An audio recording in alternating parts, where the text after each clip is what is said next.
guest of honor, respected directors, sir, principal sir, our teachers and my dear friends. My name is Lali Priya and I am from class 7. Today I am here to speak a few words about a burning topic of our society, that is dowry. Dowry is a curse. Let's break the tradition. Have we heard the word dowry? Dowry, a wave of socialism, Jane rises high up in front of us. It is simply means the transfer of property, assets from the bride's family to the groom family on the occasion of marriage. If we talk about the history of dowry, that's how it started. It was the support provided to a newly married couple. With the time, it evolved into a system where groom family started demanding a substantial amount of money, property, which often placing a heavy burden on bride's family. United we stand, divided we fall.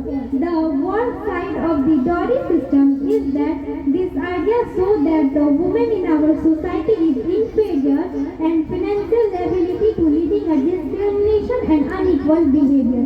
Dowry is not key to a happy marriage. In several cases, if bride family fail to meet dowry demand, she can lead to physical and emotional abuse, even the death of bride.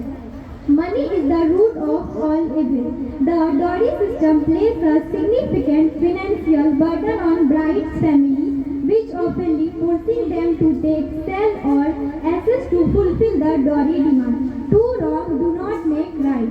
Demand of dowry result in women being devalued and discriminate against in various aspects of life, that is education and opportunity.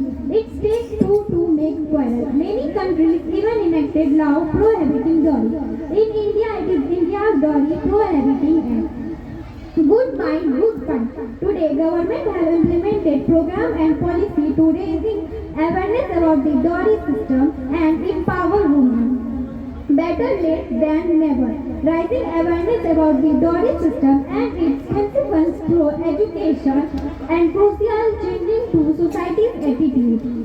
Two kill two birds with one stone. Eradicating the dowry system requires a multiple approach that combine into a legal reform like education, opportunity, mobilization. Above all these essentials for women in power, economically and socially, ensuring they have economic opportunity by changing the traditional gender rules and promoting equality, and the women were respected and valued, and the dowry system relegated from the history of book. Thank you to all listening me. If any mistake has been committed with my little knowledge, thank you everyone. Jai Hind, Jai Bharat. Thank you so much, Lali Priya, for